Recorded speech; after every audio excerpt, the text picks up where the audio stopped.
खबर बिजनौर से है। बिजनौर थाना हल्दौर क्षेत्र के चौकी प्रभारी झालू ने दुष्कर्म पीड़िता के सामने रात गुजारने की मांग कर डाली। पीड़िता ने एसपी से दरोगा की हरकतों की शिकायत की।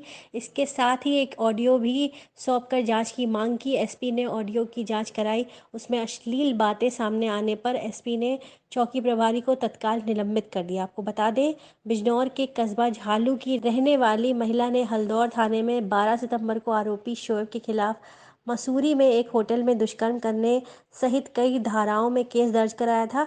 इस केस की जांच हल्दौर थाने के झालू चौकी प्रभारी धर्मेंद्र सिंह कर रहे थे। पीड़ित महिला बुधवार को एसपी कार्यालय पहुंची। एसपी नीरज कुमार जादौन ने जन सुनवाई के दौरान मिलकर चौकी प्रभारी पर गंभीर आरोप लगाते हुए एक शिकायती पत्र दिया। पुलिस अधीक्षक ने जब उस ऑडियो की जांच कराई तो मामला सत्य पाया गया। आपका नाम? निदा। क्या मामला है आपका? क्या दिक्कत वो हुई आपको? आपका क्या नाम है? निदा। आप कहाँ की रहने वाली हैं? मैं झालू मोहल्ला मौलवियान। आपका क्या मामला हुआ? सर, मैंने केस किया था अपने हस्बैंड के खिलाफ। उसने मुझसे शादी की थी सुहेब ने, और उसके घर वालों के खिलाफ उन्होंने दहेज मांग की है, और लड़का जब से गायब है।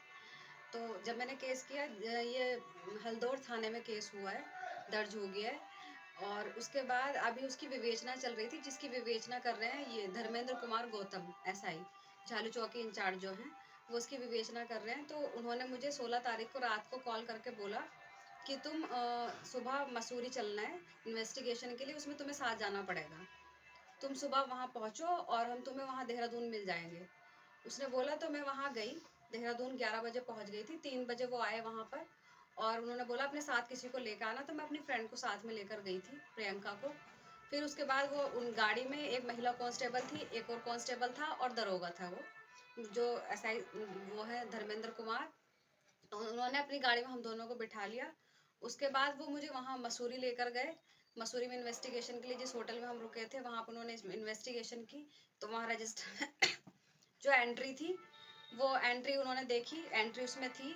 तो उन्होंने उसकी फ़ोटोकॉपी कराई। उसके जो वहाँ का मैनेजर था, जो वहाँ पर था, उसके साइन करा के उन्होंने उस पे उसकी मोहर लगवा करके वो वहाँ से सारे प्रूफ ले लिए कि यहाँ पे ठीक है, रुके थे।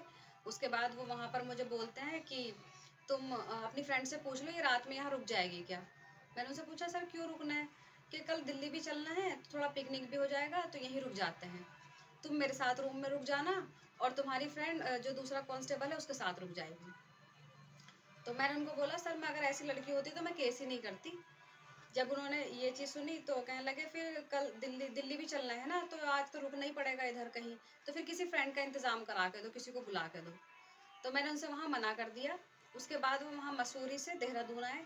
देहरादून में दिलाराम चौक पे मेरी फ्रेंड उतर गई, उसका घर वहीं था, वहीं रह रही थी वो। उसके बाद वो घंटा घर रुके चाय पीने के लिए। तो जो महिला कांस्टेबल थी और जो एक और कांस्टेबल थे सुजीत तोमर करके, हम चाय पीने के लिए घंटा घर में जो टी पॉइंट है वहाँ पर बैठे। और जो दरोगा थे उन्होंने गाड़ी में बैठ के ड्रिंक की। वो बॉटल लेके आए हुए थे अपनी। वो ड्रिंक करने के बाद वो वापस गाड़ी से उतरे। फिर वापस मुझे हाथ मेरे बार बार कंधे पे हाथ रख रहे थे, बार बार टच कर रहे थे। एक साइड में लेके गए तो बोलने लगे मेरे हाथ में केस है, और जो मेन धारा है 376 और 313 ये तो मैं हटा ही दूंगा। या तो तुम ऐसा करो, या तो अपनी किसी फ्रेंड को लेकर आओ, और या फिर दिल्ली में तो तुम्हें इंतजाम करना ही पड़ेगा, और या फिर तुम्हें मेरे अगर फ्रेंड नहीं लाओगी तो जब मैं तुम्हें बुलाऊंगा जब तुम्हें मेरे पास आना पड़ेगा। सर क्यों आना पड़ेगा, कि इतना तो हम तुम्हें करना ही पड़ेगा, हम तुम्हारी इतनी वो कर रहे हैं, इतने ध्यान तुम्हारा रख रहे हैं, तुम्हें भी तो हमारा ध्यान रखना पड़ेगा। और बाकी धाराएं वाराएं तो फिर वो सब मेरे ही हाथ में है, बाकी कुछ होगा नहीं। उसके बाद मैंने उनसे ये कह के मना कर दिया कि मेरी तबीयत ठीक नहीं है, तो मैं उनके साथ वापस यहाँ नहीं आई। यहाँ लाने के लिए साथ में बोल रहे थे कि साथ ही चलो घर पे, क्योंकि कल फिर दिल्ली जाना है। तो मैंने उनसे ये बोला कि मेरी तबीयत ठीक नहीं हो रही, मैं अपने चाचा के घर रुकूंगी, तो मैं कल आऊँगी, कल या परसों आऊँगी। उनको ये बोला, मैं अपने चाचा के घर गई। जैसे ही चाचा के घर गई उनकी व्हाट्सएप पे कॉल आई मेरे पास कि तुम पहुँच गई, और तुम्हारे पास में कौन कौन है। तो मैंने बोला मेरी चाचा की बेटी है और मेरी चाची खाना बना रही है। अच्छा रिकॉर्डिंग तो नहीं कर रही हो। मैंने बोला सर इस पे व्हाट्सएप पे रिकॉर्डिंग कैसे होगी, मेरे चाचा पास में थे। तो मैंने अपने चाचा को बोला चाचा इस पे रिकॉर्ड कर लो ये कॉल अपने फ़ोन से। तो उन्होंने वीडियो बनाई है, उस कॉल पे रिकॉर्ड की है। तो उसमें भी वो वही चीज़ बोल रहे हैं कि झालू में अपनी कोई फ्रेंड लेके आओ अपने साथ। तो मैंने उनको बोला सर मेरी झालू में कोई फ्रेंड नहीं है, मेरी सारी फ्रेंड्स की शादी हो गई है, और सब अपनी अपनी ससुराल में है। तो सब ससुराल में तुम कहाँ हो? मैंने बोला मैं अपने घर हूँ। तो फिर वो सच तो फिर तुम्हें आना पड़ेगा, अगर फ्रेंड नहीं आएगी तो तुम्हें आना पड़ेगा मेरे पास जब भी मैं बुलाऊंगा। तो आप झालू में आके टाइम दो मुझे। आपकी शादी कहाँ हुई थी? दिल्ली में। कब हुई थी? कितने मेरी 9 सितंबर 2022। जब विवाद कब से है शादी के? ये और नवंबर दिसंबर से है, दिसंबर से ये चीज़ें चल रही हैं। शादी के कुछ समय बाद से ही? हाँ, शादी के कुछ समय के बाद से सब चीज़ें चल रही हैं और यहाँ पर फिर रिपोर्ट नहीं हो पाई थी मेरी। वो उसका जो मामा है वो मुझे बार-बार जान से मारने की धमकी देता है। अभी 15 सितंबर को जिस दिन मेरे 161 के बयान थे, उस दिन भी उसका मामा यहाँ आके, जो यहाँ के चेयरमैन हैं उनके पास आके उसको दरोगा को कॉल की थी। जब मेरे 161 के बयान थे मेरे सामने ही कॉल आई थी कि वो आए हुए हैं। फिर दरोगा उनसे मिला है, उनसे जो भी है। उसके बाद उसके मामा मुझे यहाँ झालू में मिले थे और फिर वही बोल रहे थे कि दरोगा को तो हमने देख लिया है, केस वेस तो बनेगा नहीं और बाकी वापस लेना, नहीं तो जान से मार देंगे। आपने हल्दौर थाने में मुकदमा कब लिखवाया था?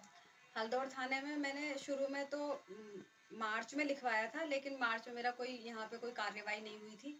तो अभी मैं फिर एडीजी के पास गई थी बरेली जोन में, तो उन्होंने मुकदमे के लिए किया था। तो ये अभी सितंबर में ही मुकदमा हुआ है, अक्टूबर लास्ट सितंबर फर्स्ट वीक में मुकदमा दर्ज हुआ है।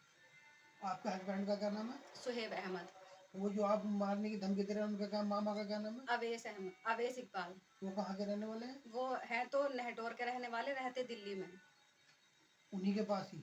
जी मामा उन्हीं के हैं वे? जी जी। 12 सितंबर 2023 को एक महिला ने हल्दौर थाने पर अपने ससुरालजनों के विरुद्ध दुष्कर्म, दहेज उत्पीड़न आदि धाराओं के अंतर्गत एफआईआर दर्ज कराई थी। इसकी विवेचना उप निरीक्षक धर्मेंद्र गौतम द्वारा की जा रही थी। कल इस महिला ने जनसुनवाई के दौरान मेरे सामने उपस्थित होकर एक प्रार्थना पत्र दिया था, जिसमें उन्होंने उप निरीक्षक धर्मेंद्र गौतम के विरुद्ध आरोप लगाए थे तथा एक ऑडियो रिकॉर्डिंग उपलब्ध कराई थी। ऑडियो रिकॉर्डिंग की जांच कल मेरे द्वारा एक महिला उप निरीक्षक से कराई गई। ऑडियो रिकॉर्डिंग में उप निरीक्षक धर्मेंद्र गौतम द्वारा अमर्यादित बातें कही गई हैं।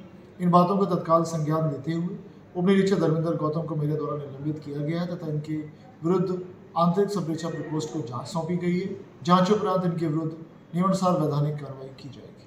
Thank you.